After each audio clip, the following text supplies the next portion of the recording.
Assalamualaikum warahmatullahi wabarakatuh. Saya Dr. Muhammad Zuhaili bin Saiman daripada Akademi Pengajian Islam Kontemporari ASIS, Universiti Teknologi Mara UiTM Shah Alam, untuk berkenaan dengan inovasi dalam International Conference on Contemporary Islamic Studies ASIS 2023. Saya akan membentangkan berkenaan dengan model transaksi emas menerusi bayaran komitmen bulanan, analisis kaedah Easy Payment Purchase EPP di Public Gold. Dalam kajian ini bertengahkan berkenaan dengan suatu model yang akan menggabungkan daripada pelbagai niaga yang berkaitan dengan pembelian emas. Jika kita perhatikan transaksi yang melibatkan emas, di mana emas merupakan salah satu item ribawi yang mempunyai garis panduan khusus dalam urus niaga. Kerana bagi mengelakkan berlakunya riba, sama ada riba al-fadl, tambahan, ataupun riba an-nasi'ah, yang ini bertangguh. Urus niaga melibatkan tukaran emas dengan wang kertas. Pada zaman ini masih lagi terikat dengan garis panduan urus niaga yang melibatkan item ribawi, di mana mestilah berlaku dalam keadaan tunai, lani, yang ini tidak juga boleh bertangguh. Sebarang unsur bertangguh dalam urus niaga yang dijalankan adalah dilarang kerana wujud unsur riba an-nasi'ah yang diharamkan di dalam Islam.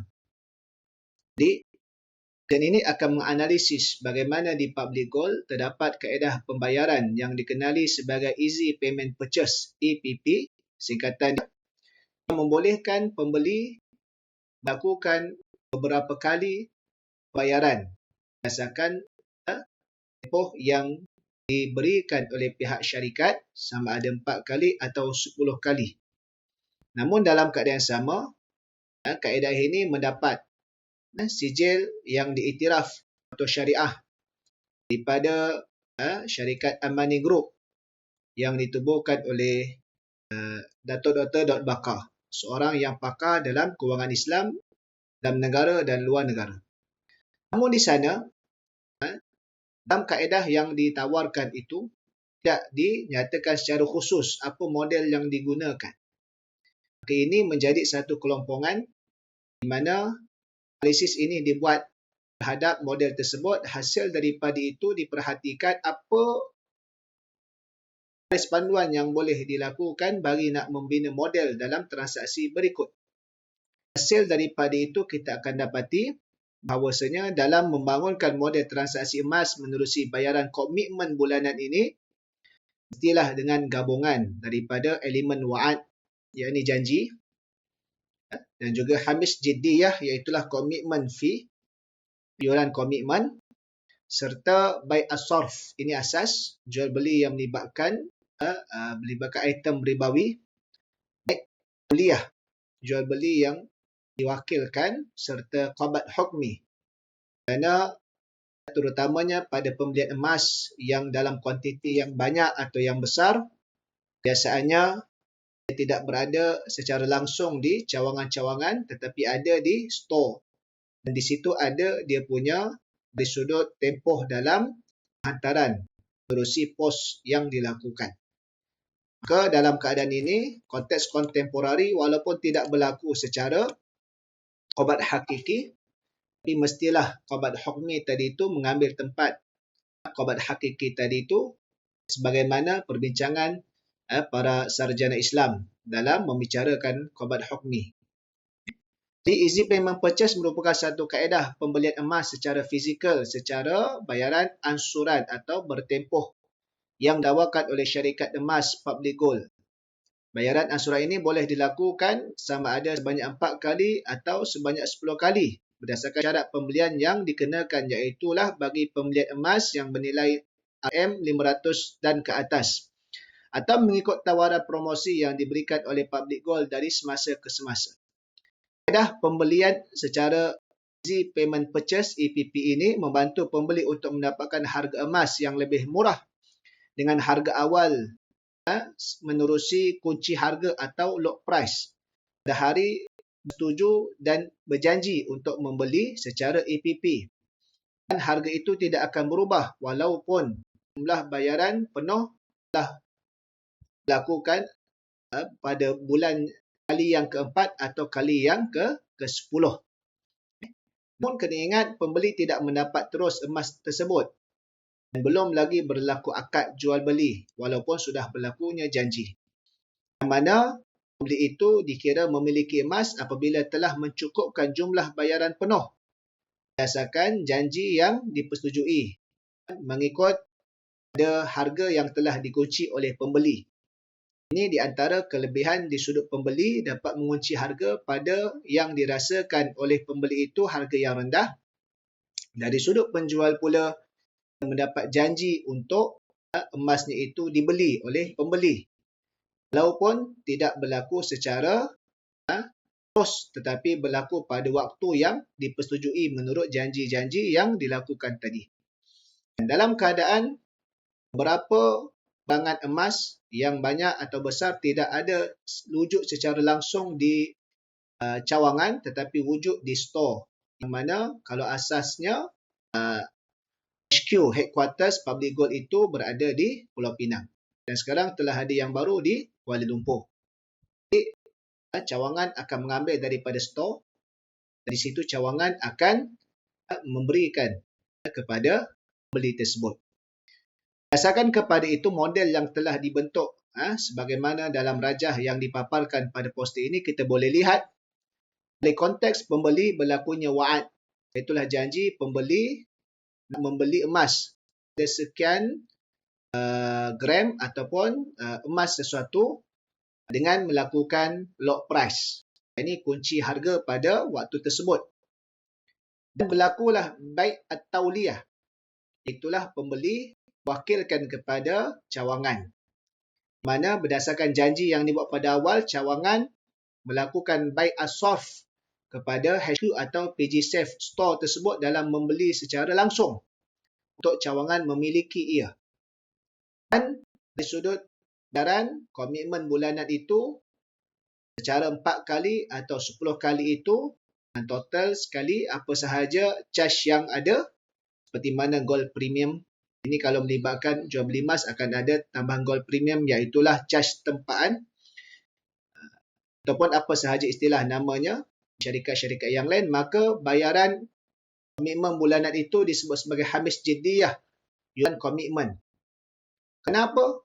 Panggil komitmen menunjukkan keseriusan untuk nak menyempurnakan janji yang telah dibuat dan belum lagi berlaku akad kerana tidak berlaku penyerahan milik. Emas masih lagi milik branch, cawangan, manakala dari sudut hubungan di antara pembeli dan cawangan penjual itu adalah sebagai janji. Maka janji berbeza dengan akad. Janji adalah pada perkara yang tidak berlakunya pertukaran hak milik lagi, hanya menyatakan keseriusan untuk memiliki pada suatu tempoh. Maka itu dipanggil. Liability tidak berlaku lagi berdasarkan janji.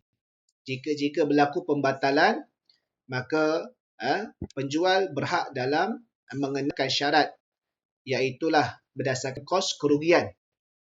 Sekiranya telah dibayar komitmen itu yang melebihi daripada kos kerugian, wang lebihan perlu dipulangkan. Maka di sinilah kita lihat kerana liability tidak berlaku lagi kerana apa? Kerana bukan berlakunya akad. Apabila telah sempurna bayaran penuh, maka ketika itulah berlakunya akad. Berlakunya akad ketika itu, maka obat hukmi terjadi iaitulah berdasarkan grade emas yang dipersetujui, jenis emas yang dipersetujui, produk emas yang sebagaimana disetujui dan wang penuh telah dipersetujui tadi itu. Sebagaimana seseorang yang memberikan duit secara berkala sebagai penyimpan. Akhirnya itu keseluruhan duit itu baru dilakukan akad. Bila berlaku qabat hukmi barulah penjual atau cawangan tadi hantar menerusi pos penghantar berdasarkan daripada jaminan yang dikenakan tadi itu atas qabat hukmi. Kiranya berlaku apa barang disampai tidak menepati, maka telah berlaku kita panggil dari sudut pelanggaran janji qabat hukmi tidak sama, maka perlu ditanggung oleh penjual. Jadi di situ kita nampak proses bagaimana. Maka tidak berlaku unsur penangguhan kerana apa? Kerana akad tidak berlaku dan proses transaksi itu hanyalah di atas janji. Dari sudut wang tadi itu bersifat hamis jiddiyah, bukan bersifat pembelian akad. Itu antara beza dia. Maka akad tadi itu berlaku di akhir janji pada waktu yang telah dipersetujui. Sama ada pada waktu yang disetujui berdasarkan pada awal ataupun ingin dipercepatkan dengan persetujuan kedua-dua pihak tadi itu. Ke asas kepada model ini, wa'ad yang berlaku hanya bersifat perjanjian dua pihak bersama. Bukannya terbentuk akad dengan tidak berlaku lagi pindah milik atau serahan pemilikan. Yang kedua, syarikat emas yang menawarkan kaedah komitmen bulanan ini mestilah dipastikan memiliki emas secara wujud. Bukan untuk tawarkan perjanjian bagi kunci harga kepada pembeli. Jika syarikat tidak memiliki emas, maka tempahan di atas angin sahaja atau di masa akan datang untuk diwujudkan emas, maka tidak dibolehkan kerana mestilah wujud emas fizikalnya sebagaimana tadi wujud di store. Wujud, bukan baru nak dikeluarkan emas, maka tidak boleh kerana terlibat dengan item ribawi.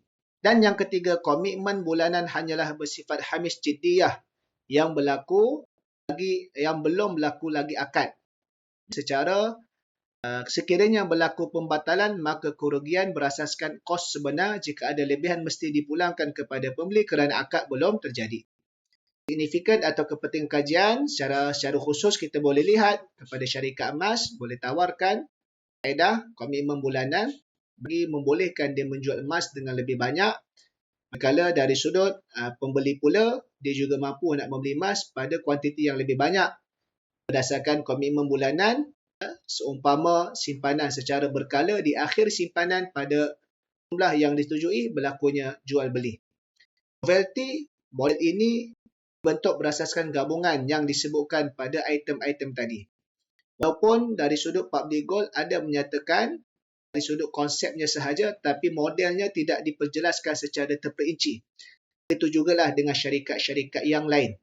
Maka sekiranya model ini yang dibangunkan ini akan menjadi panduan ataupun dari sudut garis panduan untuk memastikan jual beli emas, urus niaga emas di zaman kontemporari ini boleh berlangsung dalam keadaan yang lebih meluas. Dalam masa yang sama terus memastikan asas kepada garis panduan khusus yang melibatkan item ribawi itu terpelihara daripada berlakunya riba.